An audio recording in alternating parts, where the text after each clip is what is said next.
नमस्कार मित्रों, जय हिंद, वंदे मातरम। मैं हूं चंद्रवर्धन और पीसीएस एडुकेयर में आपका हार्दिक अभिनंदन है।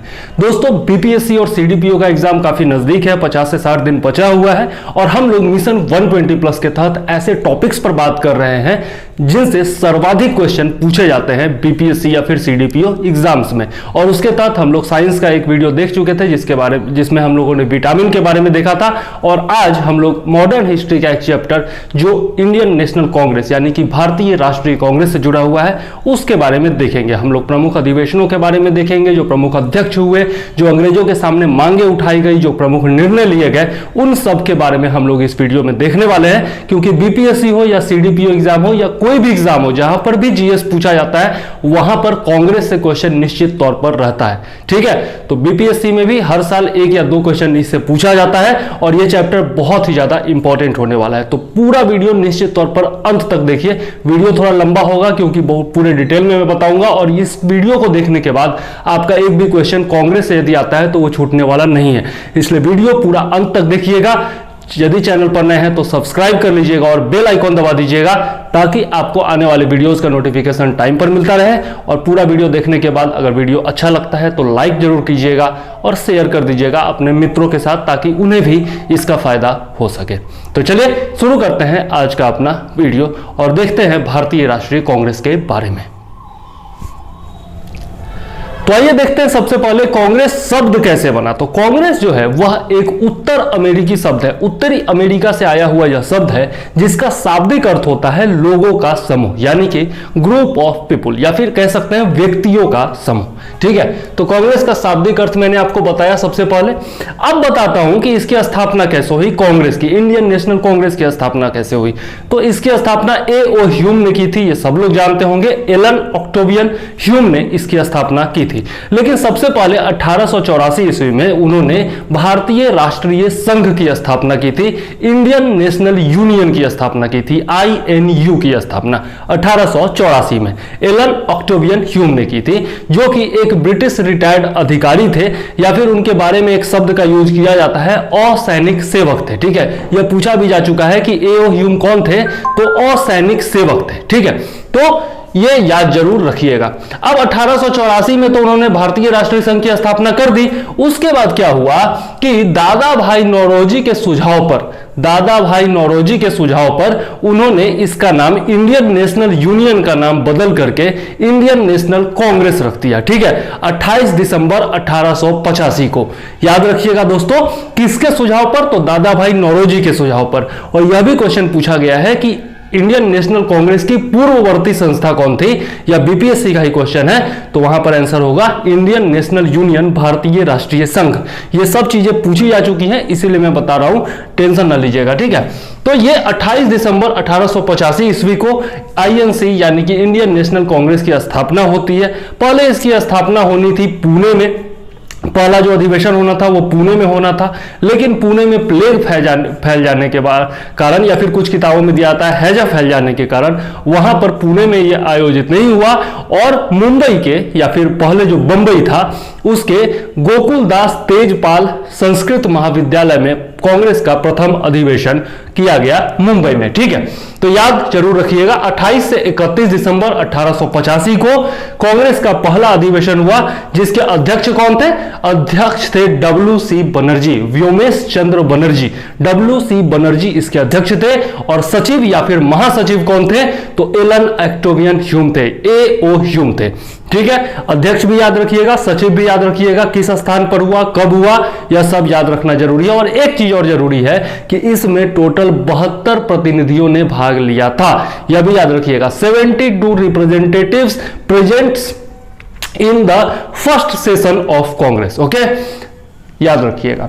चलिए, ये मैंने बता दिया आपको, 72 प्रतिनिधि भाग लिए थे। ठीक है, और उस समय यह भी पूछा जाता है क्वेश्चन कि उस समय वायसराय कौन थे, तो वायसराय जो थे वो कांग्रेस की स्थापना के समय थे लॉर्ड डफरिन। ठीक है, लॉर्ड डफरिन याद जरूर रखिएगा, यह भी पूछा जा चुका है क्वेश्चन। ठीक है, चलिए अब आगे देखते हैं कांग्रेस कि स्थापना से संबंधित कुछ आपके विचार हैं।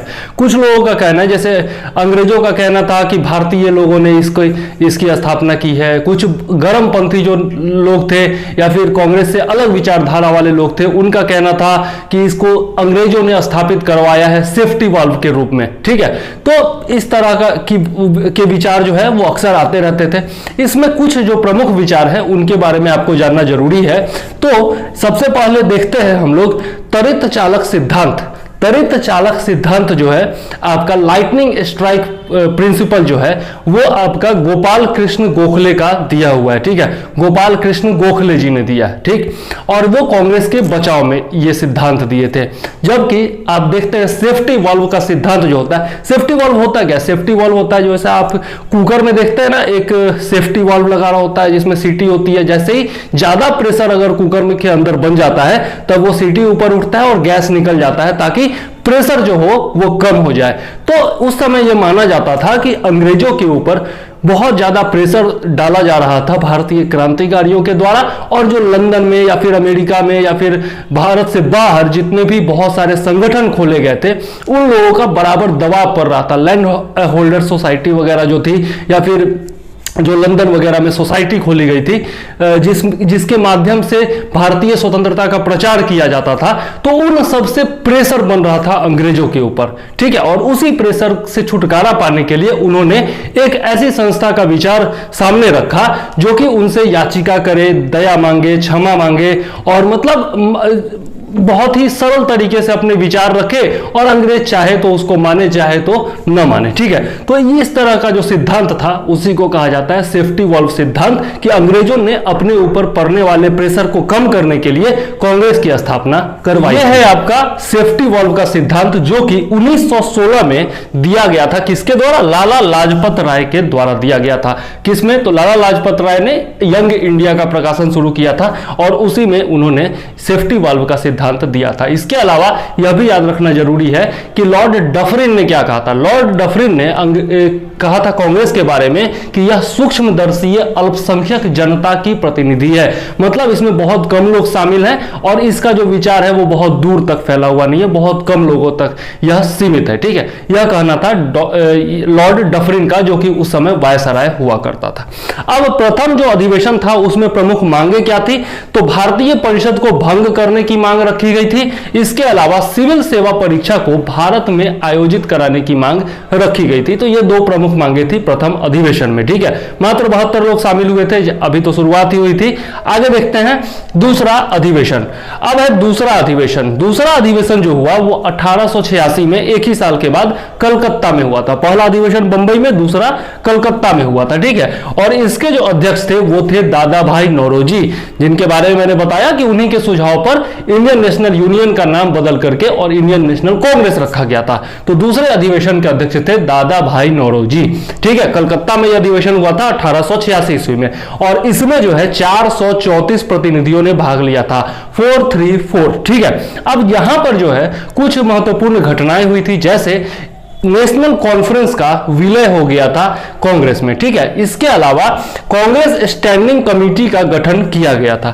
ठीक है, तो ये दोनों चीज याद रखिएगा, कांग्रेस स्टैंडिंग कमेटी का गठन और नेशनल कॉन्फ्रेंस का विलय। अब देख लेते हैं प्रमुख मांग क्या रखी गई थी। तो यहां पर इंपॉर्टेंट है कि कार्यपालिका का न्यायपालिका से पृथककरण करने की मांग यहां पर रखी गई थी और यह हमारे संविधान में भी दिया हुआ है दोस्तों। तो आप आर्टिकल बताइए, मैंने आपको बताया है पॉलिटी में, आर्टिकल बताइए कौन सा आर्टिकल है जिसमें कार्यपालिका का न्यायपालिका से पृथककरण की बात कही गई है, यह जरूर कमेंट में लिखिएगा यदि आपको पता हो। चलिए अब देखते हैं तीसरा अधिवेशन। तीसरा अधिवेशन जो हुआ था वो 1887 में हुआ था और यह हुआ था आपका मद्रास में। ठीक है, मद्रास में तीसरा अधिवेशन 1887 में, और इसमें जो है यह इंपॉर्टेंट है, बदरुद्दीन तैयब जी जो थे वो अध्यक्ष बने थे और ये कांग्रेस के प्रथम मुस्लिम अध्यक्ष थे, जो कि बराबर पूछा जाता है प्रथम मुस्लिम अध्यक्ष कौन थे, तो बदरुद्दीन तैयब जी, जो तीसरे अधिवेशन में अध्यक्ष बने थे, जो कि मद्रास में हुआ था 1887 ईस्वी में। अब इसमें जो है 607 प्रतिनिधियों ने भाग लिया, धीरे धीरे प्रतिनिधियों की संख्या बढ़ती जा रही है, आप देख सकते हैं। ठीक है, अब इसमें क्या क्या मांगे थी, तो आर्म्स एक्ट का विरोध किया गया गया था। इसके अलावा आपका सैनिक कॉलेज की स्थापना की बात कही गई थी, जहां पर सैनिकों को शिक्षा दी जा सके, और इसके अलावा असम कुली एक्ट का भी विरोध किया गया था। तो ये 3 चीजें थी, 3 प्रमुख निर्णय थे। वैसे इसका बहुत ज्यादा इंपैक्ट नहीं पड़ा था, लेकिन यदि प्रश्न पूछा जाता है तो आप ये लिख सकते हैं। नेक्स्ट देखते हैं चौथा अधिवेशन। चौथा अधिवेशन जो हुआ वो फिर 1888 में हुआ था। हर साल आपका दिसंबर में लास्ट में यह अधिवेशन हुआ करता था कांग्रेस का, और आज भी होता है। तो चौथा अधिवेशन जो हुआ वो 1888 में हुआ इलाहाबाद में, ठीक है। और इसमें जॉर्ज यूल जो थे वो अध्यक्ष बने थे। तो ये प्रथम यूरोपीय थे जो कि कांग्रेस के अध्यक्ष बने थे। तो यह भी क्वेश्चन पूछा जाता है कि प्रथम यूरोपीय कौन थे जो कि कांग्रेस के अध्यक्ष बने थे।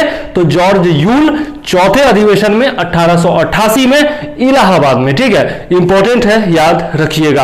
अब इसमें जो है 1248 सदस्य शामिल हुए थे, ठीक है। तो धीरे धीरे देख सकते हैं आप सदस्यों की संख्या बढ़ती जा रही है, ठीक है। और इसमें जो है लाला जी पहली बार शामिल हुए थे, ठीक है। लाला लाजपत राय चौथे अधिवेशन में पहली बार शामिल हुए थे कांग्रेस में, और उन्होंने हिंदी में भाषण दिया था। तो यह जो है प्रमुख घटना थी। इसके अलावा मांगे क्या रखी गई थी? तो औद्योगिक तथा तकनीकी शिक्षा के विकास की मांग इसमें की गई थी, ठीक है। तो 4 अधिवेशन जो प्रमुख थे उनके बारे में मैंने बताया। अब जो प्रमुख अधिवेशन थे हुए थे उन्हीं के बारे में केवल बताऊंगा जहां पर प्रमुख मांगे रखी गई थी या फिर प्रमुख निर्णय लिए गए थे, ठीक है। तो चलिए देखते हैं। यहां पर मैंने एक चार्ट बना दिया है। यहां पर अधिवेशन है, वर्ष है, स्थान है, अध्यक्ष कौन थे और प्रमुख मांग या फिर निर्णय क्या लिए गए थे उनके बारे में बताना हो, ठीक है। तो चलिए, 5वां जो अधिवेशन हुआ था वह 1889 में हुआ था। कहां हुआ था? बंबई में हुआ था। अध्यक्ष कौन थे? तो विलियम बेडनबर्न जो थे वो अध्यक्ष थे। यह भी जो है इंपॉर्टेंट है, ठीक है। विलियम बेडनबर्न कब अध्यक्ष बने थे यह क्वेश्चन पूछा जा चुका है। तो याद रखिएगा 5वां अधिवेशन 1889, ठीक है। कहां? बंबई में। और इसमें जो है लगान नीति में सुधार की मांग की गई थी, ठीक है। ब्रिटिशों से मांग की गई थी कि लगान नीति में आप सुधार कीजिए। चलिए नेक्स्ट देख लेते हैं। 5वां अधिवेशन के बाद बाकी और अधिवेशन होते रहे, धीरे धीरे लोग जो है उनसे जुड़ते रहे।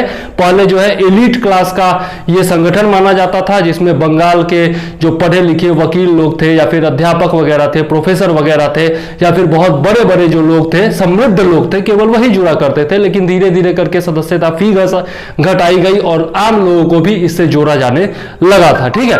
और ब्रिटिश लंदन में भी या फिर अन्य जगहों पर भी कांग्रेस का प्रचार करने के बहुत सारे उपाय किए गए थे, और इसके लिए अलग अलग समितियां भी बनाई गई थी, जिनके बारे में हम लोग आगे देखेंगे। तो ठीक है, 22वां अधिवेशन के बारे में हम लोग देख लेते हैं, जो कि बहुत ज्यादा इंपॉर्टेंट था। 1906 में हुआ था, ठीक है। 1906 में 22वां अधिवेशन हुआ था। और 1906 की प्रमुख घटना क्या है? स्वदेशी आंदोलन। जी हाँ, यह जो अधिवेशन हुआ था यह 22 साल नामक स्थान में कलकत्ता में हुआ था। और इसके अध्यक्ष भी थे दादा भाई नौरोजी। इसके भी अध्यक्ष कौन थे? दादा भाई नौरोजी थे। और इसमें स्वराज्य की स्पष्ट मांग की गई थी। स्वराज की स्पष्ट मांग इसमें की गई थी। और स्वदेशी आंदोलन को का जो प्रस्ताव था उसको पारित किया गया था, ठीक है। तो 1906 याद जरूर रखिएगा, दादा भाई नौरोजी की अध्यक्षता में, ठीक है। 22वां अधिवेशन, ओके, याद जरूर रखना है। और इससे पहले आप ये भी याद रखिएगा कि यदि पूछा जाए कि स्वराज शब्द पर पहली बार चर्चा कब हुई थी, तो पहली बार चर्चा 1905 के अधिवेशन में हुई थी, इससे जस्ट 1 साल पहले, ठीक है। तो ये याद रखना है। नेक्स्ट चलते हैं, 23वां अधिवेशन देखते हैं। 23rd अधिवेशन जो था वह आपका 1907 में हुआ था, सूरत में। और सूरत में बहुत ज्यादा इंपॉर्टेंट घटना है, ये बार बार पूछा जाता है। रास बिहारी बोस की अध्यक्षता में यह अधिवेशन हुआ था 1907 में सूरत में, जिसमें कांग्रेस का पहली बार विभाजन हुआ था। जी हाँ दोस्तों, कांग्रेस का पहली बार विभाजन यहीं पर हुआ था। और विभाजन किस में हुआ था? तो नरम पंथ और गरम पंथ में हुआ था। एक्चुअली क्या था, जो उदारवादी जो थे, जो नरमपंथी थे, वो लोग ब्रिटिशर्स के सामने याचिका की रखते थे या फिर पेटिशन वगैरह दिया करते थे, अपनी कुछ मांगे रखा करते थे। ब्रिटिशर्स कभी मानते थे, कभी नहीं मानते थे। लेकिन गरमपंथी लोगों का विचार था कि जो आजादी है वो हमें भीख में नहीं मिल सकती है, हमारा हक है, हम उसको छीन कर लेंगे, और इसके लिए याचिका वगैरह से काम नहीं चलने वाला है। इसको वो लोग राजनीतिक भिक्षावृत्ति की संज्ञा देते थे, ठीक है। तो उनका कहना था कि ये राजनीतिक भिक्षावृत्ति से कुछ नहीं होने वाला है, हम कोई भीख थोड़ी ना मांग रहे हैं, हम लोग अपना हक मांग रहे हैं, तो ये याचिका वगैरह नहीं देना चाहिए। और यही कारण था कि दोनों में मतभेद हुआ, दोनों समूहों में मतभेद हुआ और 1907 में कांग्रेस का विभाजन हो गया था। ठीक है, तो यह बहुत ज्यादा इंपॉर्टेंट है। आपका 23वां अधिवेशन 1907 में सूरत में रास बिहारी बोस अध्यक्ष, और इसमें कांग्रेस का प्रथम बार विभाजन हुआ था। चलिए नेक्स्ट है आपका 27वां अधिवेशन जो कि है 1911। 1911 आपको याद होगा, बहुत ही महत्वपूर्ण अधिवेशन। इस समय में क्या हुआ था, 1911 में क्या हुआ था, यदि आप लोगों ने ढंग से पढ़ा हो आधुनिक भारतीय इतिहास, तो 1911 में जॉर्ज पंचम जो था वो भारत आया था, दिल्ली दरबार का आयोजन किया गया था। उसी समय भारत की राजधानी जो है वो कलकत्ता से दिल्ली स्थानांतरित की गई थी। इसके अलावा बिहार और उड़ीसा को बंगाल से अलग किया गया था। ठीक है, तो इसकी घोषणा की गई थी, बाकी हुआ तो वो 1912 में ये दोनों चीजें, राजधानी भी हस्तांतरित 1912 में हुई और आपका बिहार और उड़ीसा बंगाल से पृथक भी 1912 में हुआ, लेकिन घोषणा उसी दिल्ली दरबार में 1911 में हुई थी। ठीक है, और 1911 के अधिवेशन की महत्वपूर्ण बात यह है कि इसमें जन गण मन के हिंदी वर्जन को राष्ट्रगान को पहली बार गाया गया था। ठीक है, पहली बार गाया गया था। वैसे उसे जो है राष्ट्रगान के रूप में 24 जनवरी 1950 को संविधान के सभा ने अपनाया था, लेकिन 1911 में प्रथम बार कांग्रेस अधिवेशन में जन गण मन के हिंदी वर्जन का गान किया गया था। तो याद रखिएगा, इंपॉर्टेंट है। ठीक, 1911 27वां अधिवेशन कलकत्ता में, और जो आपके अध्यक्ष थे वो थे विशन नारायण धर।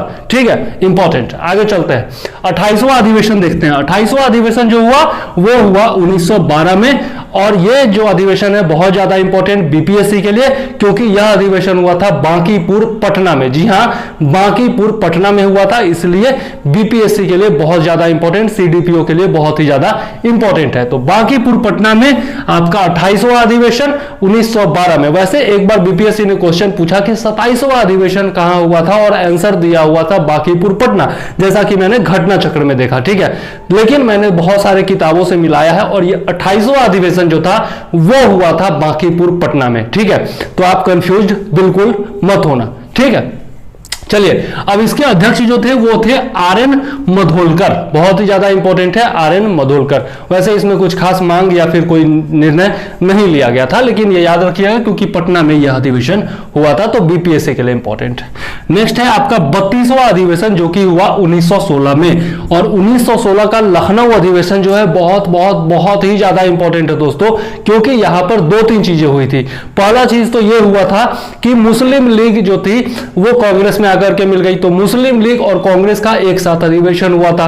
ठीक है, इसको कहते हैं लखनऊ समझौता, मुस्लिम लीग और कांग्रेस के बीच में, जिसको लखनऊ समझौता के रूप में प्रसिद्ध है यह। ठीक है, इसके अलावा कांग्रेस का एकीकरण हो गया था। ठीक है, मतलब 1907 में जो कांग्रेस का विभाजन हुआ, 1916 में आकर के 10 साल के बाद एकीकरण हो गया, नरमपंथी और गरमपंथी दोनों एक साथ मिल गए थे। ठीक है, तो यह जो था बहुत ही महत्वपूर्ण था, और इस लखनऊ अधिवेशन, और इसमें जो थे अध्यक्ष अंबिका चरण मजूमदार थे, यह याद रखिएगा। और इसके अलावा लॉर्ड मेस्टोन ने इस अधिवेशन में भाग लिया था, यह भी याद रखिएगा। लॉर्ड मेस्टोन ने लखनऊ अधिवेशन 1916 में भाग लिया था। और इसी अधिवेशन की महत्वपूर्ण घटना है, बिहार के लिहाज से इंपॉर्टेंट है, कि रामचंद्र शुक्ल जो थे वो 1916 के लखनऊ अधिवेशन में ही गांधी जी से मिले थे, और वहां पर उन्होंने चंपारण के लोगों, चंपारण के किसानों की आपकी दुर्दशा के बारे में गांधी जी को बताया था, और उन्हें चंपारण में सत्याग्रह के लिए आमंत्रित किया था। तो यह भी क्वेश्चन बराबर पूछा जाता है। ठीक है, तो 1916 का अधिवेशन हो गया। नेक्स्ट चलते हैं 33वां अधिवेशन, 33rd अधिवेशन 1917 जो कि हुआ कलकत्ता में, और इसमें एमी बेसेंट जो थी वो बनाई गई अध्यक्ष, और ये जो थी प्रथम महिला थी, प्रथम महिला जो कि कांग्रेस की अध्यक्ष बनी थी 1917। एनी बेसेंट याद जरूर रखिएगा, और ये कलकत्ता में अधिवेशन हुआ था। एनी बेसेंट कौन थी? होम रूल आंदोलन इन्होंने शुरू किया था, याद होगा आपको। यदि नहीं याद है तो उसके बारे में जरूर से जरूर पढ़िए, बाकी आगे वीडियोस तो आएंगे ही जिसमें मैं बताऊंगा। ठीक है, तो याद जरूर रखिएगा। और इसी अधिवेशन में 1917 के अधिवेशन में समाज सुधार को पहली बार कांग्रेस ने अपने एजेंडा में शामिल किया था। तो याद रखना है, एनी बेसेंट पहली महिला जो कि कांग्रेस की अध्यक्ष बनी। ठीक है, इंपॉर्टेंट है। नेक्स्ट 35वां अधिवेशन, 35वां अधिवेशन जो हुआ वो 1919 में हुआ था। यह भी इंपॉर्टेंट, 1919 की महत्वपूर्ण घटना जलियांवाला कांड, आपको याद होगा जलियांवाला बाग में नरसंहार जो हुआ था 23 अप्रैल 1919 को, याद जरूर होगा, आपके दिमाग में होगा, सॉरी 13 अप्रैल है। और ये जो अधिवेशन हुआ था, चूंकि ये जो घटना थी जलियांवाला बाग की वो भी आपकी अमृतसर में हुई थी, तो ये अधिवेशन भी जो है कांग्रेस ने अमृतसर में ही किया था, तो याद जरूर रखिएगा। मोतीलाल नेहरू जो थे वो इसके अध्यक्ष थे। क्या हुआ यार,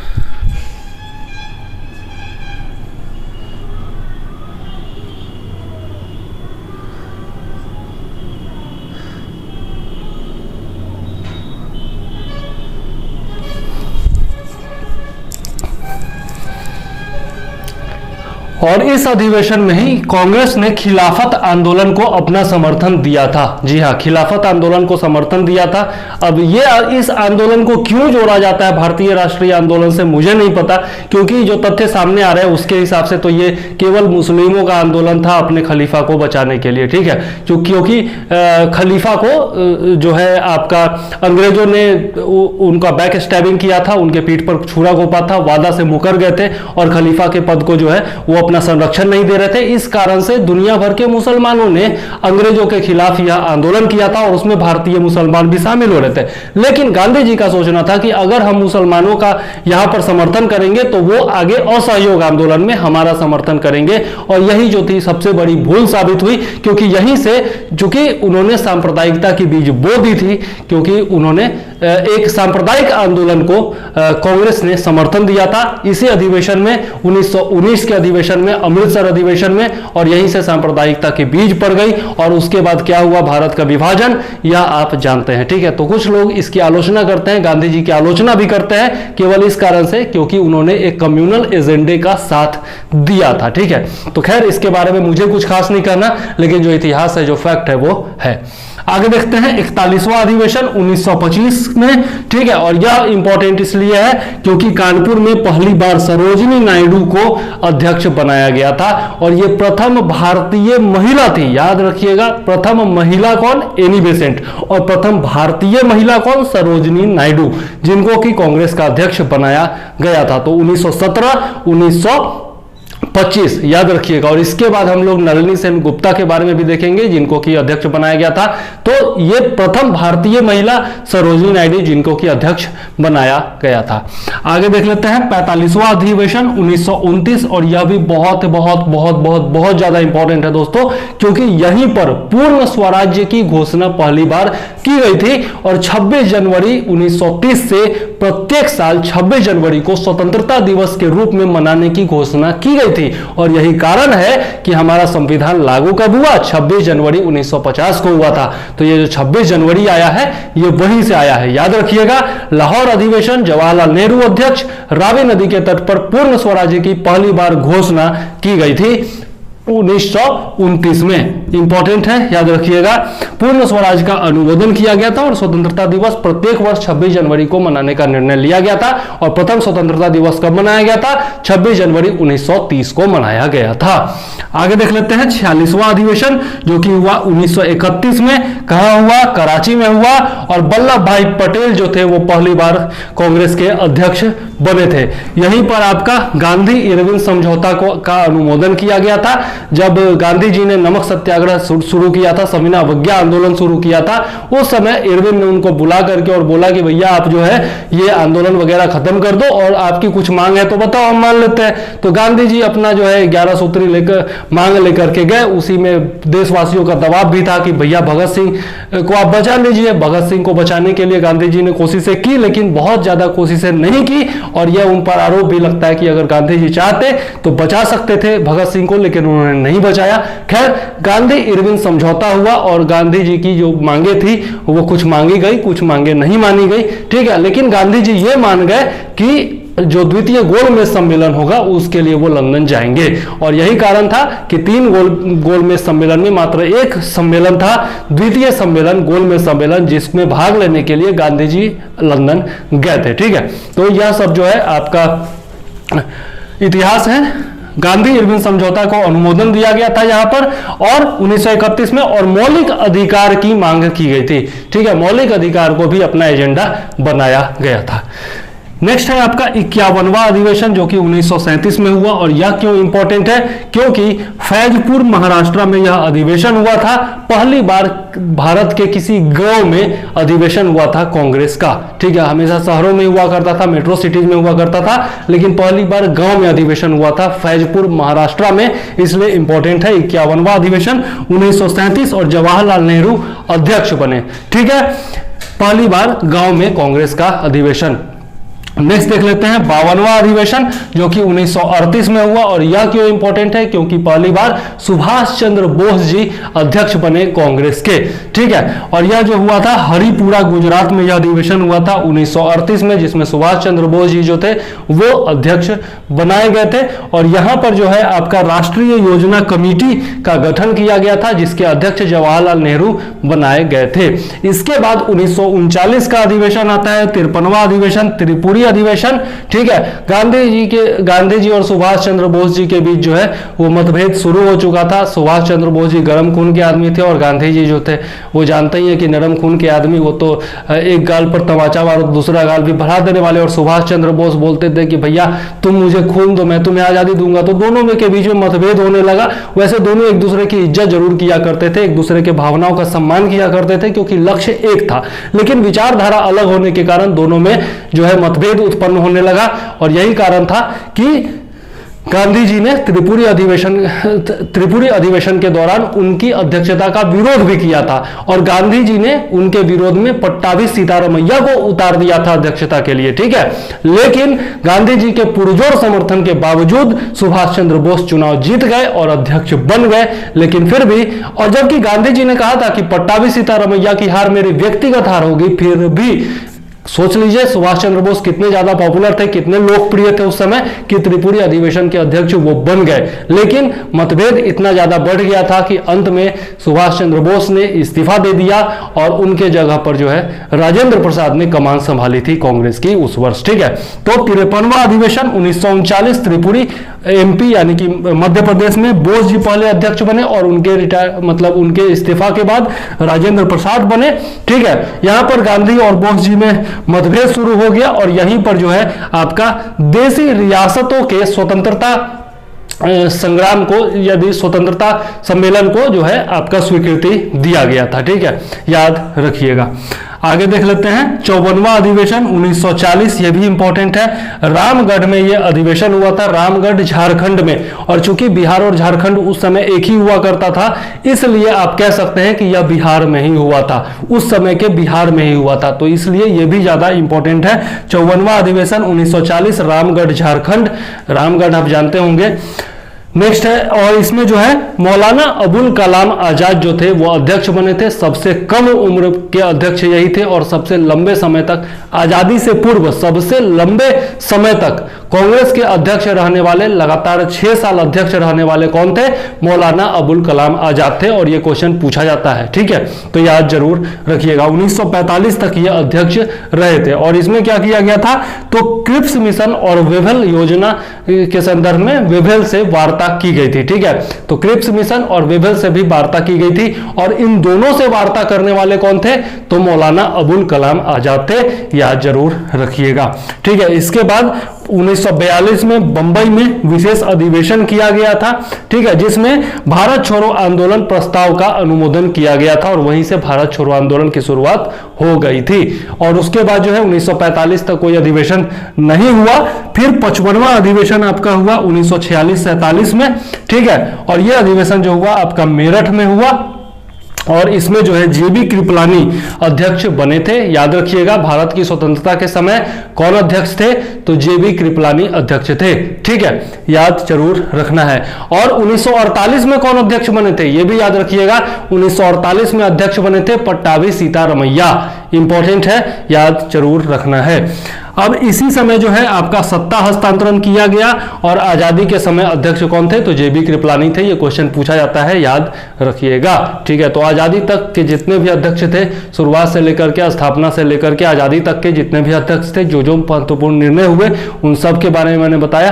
अब कुछ प्रश्न जो पहले पूछे जा चुके हैं उनसे कुछ पॉइंट्स निकल करके आते हैं जो कि मैं आपको बता देता हूं, ताकि आपका एक भी क्वेश्चन न छूटे और प्रीवियस ईयर क्वेश्चन भी आपका रिमाइंडर हो जाए। तो चलिए देखते हैं।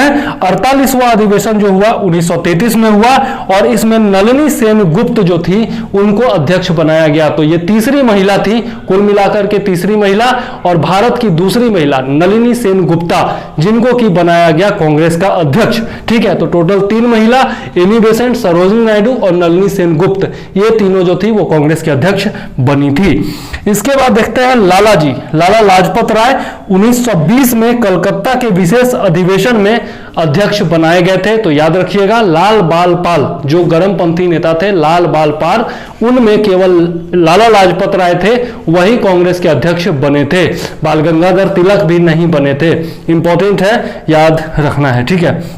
और बिपिन चंद्र पाल भी नहीं बने थे। अब इसी अधिवेशन में 1920 के इसी अधिवेशन में असहयोग का प्रस्ताव पारित किया गया था। असहयोग आंदोलन से संबंधित प्रस्ताव 1920 में पारित किया गया था, जिसके अध्यक्ष कौन थे, लाला लाजपत राय थे। 1920 में, इंपॉर्टेंट है, कलकत्ता विशेष अधिवेशन। आगे है 1989 में लंदन में ब्रिटिश कमिटी ऑफ इंडिया की स्थापना की गई थी। किस कारण से, कांग्रेस के प्रचार के लिए स्थापना की गई थी, ठीक है। और इसके अध्यक्ष कौन थे, तो इसके अध्यक्ष थे विलियम डिग्बी, याद रखिएगा, इसके अध्यक्ष थे विलियम डिग्बी। ये क्वेश्चन पूछा जा चुका है। आगे देखते हैं, आइए, और ये क्या थी, तो इंडियन नेशनल कांग्रेस की प्रचार समिति थी और इसी समिति ने इंडिया नामक एक साप्ताहिक पत्रिका भी निकाली थी। क्या था समिति का नाम, ब्रिटिश कमिटी ऑफ इंडिया, ठीक है। स्थापना लंदन में 1989 में हुई थी। अब देख लेते हैं सर सैयद अहमद के बारे में। सर सैयद अहमद जो थे वो ऐसे नेता थे जो कि कांग्रेस से कभी भी नहीं जुड़े थे और हमेशा उन्होंने कांग्रेस का विरोध किया था। उनका क्या कहना था, तो कांग्रेस आंदोलन जो है वो न ही लोगों के द्वारा प्रेरित है, न उनके द्वारा सोची गई है और न ही उनके द्वारा योजनाबद्ध है, ठीक है। तो याद रखिएगा, कांग्रेस का उन्होंने हमेशा आलोचना ही किया था, कांग्रेस से वो कभी जुड़े नहीं थे। इसके बाद देखते हैं, तिलक जी भी जो थे वो आईएनसी के अध्यक्ष कभी नहीं बने थे, कांग्रेस के अध्यक्ष कभी नहीं बने थे, ठीक है। 40वां अधिवेशन 1924 में हुआ, कहां पर, बेलगाम में हुआ था, ठीक है। यह भी बहुत ज्यादा इंपॉर्टेंट है क्योंकि इसी में 1924 में बेलगाम अधिवेशन में ही महात्मा गांधी जो थे वो पहली बार और एक बार मात्र कांग्रेस के अध्यक्ष बने थे। बेलगाम अधिवेशन 1924, याद रखिएगा, 40वां अधिवेशन था ये। इसके बाद देख लेते हैं 1920 के नागपुर अधिवेशन में सी विजय राघव चेरियार जो थे वो कांग्रेस के अध्यक्ष बने थे। सी विजय राघव चेरियार, और इनके बारे में पूछा जा चुका है, इसलिए मैं बताता हूं, यूपी पीसीएस में पूछा जा चुका है। श्री राघव चेरियार जो थे, श्री सी विजय राघव चेरियार, ये कांग्रेस के अध्यक्ष बने थे 1920 में नागपुर अधिवेशन में। और इसी अधिवेशन में रियासतों से संबंधित समिति का गठन किया गया था। रियासतों पर अपनी नीति कांग्रेस ने स्पष्ट की थी। नेक्स्ट है 1936 का लखनऊ अधिवेशन। यह भी बहुत ज्यादा इंपॉर्टेंट है क्योंकि लखनऊ में इसी अधिवेशन में जवाहरलाल नेहरू जो थे वो दूसरी बार अध्यक्ष बने थे कांग्रेस के, और यहां पर उन्होंने ये कहा था अपने अध्यक्षीय भाषण में कि भारत की समस्त समस्याओं का हल क्या है, वो है समाजवाद। इंपॉर्टेंट है, याद रखिएगा, सोशलिज्म को उन्होंने भारत की सभी समस्याओं का हल बताया था। आगे देख लेते हैं 38वां अधिवेशन 1922 जो कि हुआ था गया में। मैंने बताया कि भारत में, बिहार में 3 अधिवेशन हुए थे, बांकीपुर पटना के बारे में बताया मैंने आपको, रामगढ़ झारखंड के बारे में बताया, और ये जो अधिवेशन था ये भी याद रखिएगा 38वां 1922 में जो कि गया में अधिवेशन हुआ था। और इसके अध्यक्ष कौन थे, तो अध्यक्ष थे चित्तरंजन दास। इंपॉर्टेंट है, याद जरूर रखना है, ठीक है। और 1921 में भी ये अध्यक्ष चुने गए थे, लेकिन उस समय ये जेल में थे और जेल से ही अध्यक्षता इन्होंने की थी, ठीक है। अहमदाबाद अधिवेशन 1921 में भी ये चुने गए थे, ठीक है। तो जेल से कांग्रेस की अध्यक्षता करने वाले कौन थे, तो चित्तरंजन दास थे, यह भी पूछा जा चुका है, इंपॉर्टेंट है, याद रखिएगा। अब लॉर्ड कर्जन ने कांग्रेस के बारे में यह कहा था कि कांग्रेस जो है उसका नैया जो है वो अब डोल रहा है और मैं उसकी समाप्ति में जो है महत्वपूर्ण योगदान देने की तमन्ना रखता हूं। मेरी आखिरी इच्छा है कि मैं कांग्रेस के पतन में अपना योगदान जरूर दूं। ये कर्जन का कथन है, बहुत इंपॉर्टेंट है, याद रखिएगा। आगे देख लेते हैं। सुभाष चंद्र बोस जी ने एक महत्वपूर्ण निर्णय लिया था जब वो अध्यक्ष बने थे हरिपुरा गुजरात में, तब उन्होंने एक महत्वपूर्ण निर्णय लिया था और उन्होंने कहा था कि हिंदी के लिए रोमन लिपि का इस्तेमाल किया जाए। ठीक है, बहुत ही ज्यादा इंपॉर्टेंट है ये। ठीक है, तो हिंदी भाषा के लिए रोमन लिपि की वकालत सुभाष चंद्र बोस जी ने की थी, यह पूछा जा चुका है। आगे 1919 में देखें तो कांग्रेस का संविधान लिखने के लिए गांधी जी को नियुक्त किया गया और गांधी जी के सहयोगी के रूप में जो है 2 लोगों को चुना गया। वो लोग कौन थे?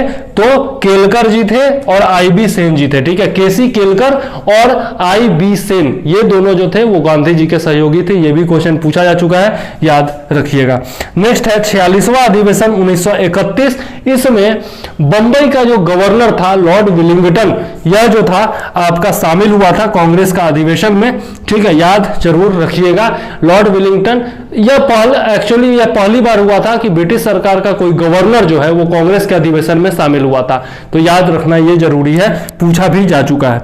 नेक्स्ट है आपका 49वां अधिवेशन जो कि 1934 में हुआ था। इसमें बंबई में डॉक्टर राजेंद्र प्रसाद जो थे वो कांग्रेस के अध्यक्ष बनाए गए थे। पहली बार हम लोगों ने देखा कि त्रिपुरी में जब सुभाष चंद्र बोस जी ने इस्तीफा दिया, उसके बाद डॉक्टर राजेंद्र प्रसाद को अध्यक्ष बनाया गया था, लेकिन यहां पर ये फुल टाइम अध्यक्ष बने थे डॉक्टर राजेंद्र प्रसाद, और जो कि बिहार से हैं, भारत के प्रथम राष्ट्रपति रहे हैं, इसलिए बहुत ज्यादा इंपॉर्टेंट पर्सनालिटी है, तो याद जरूर रखिएगा, बीपीएससी में पूछा जा सकता है। ठीक है, तो 49वां अधिवेशन 1934 बंबई में डॉक्टर राजेंद्र प्रसाद जो थे वो कांग्रेस के अध्यक्ष फुल टाइम बने थे। ठीक है, तो ये था कांग्रेस के बारे में।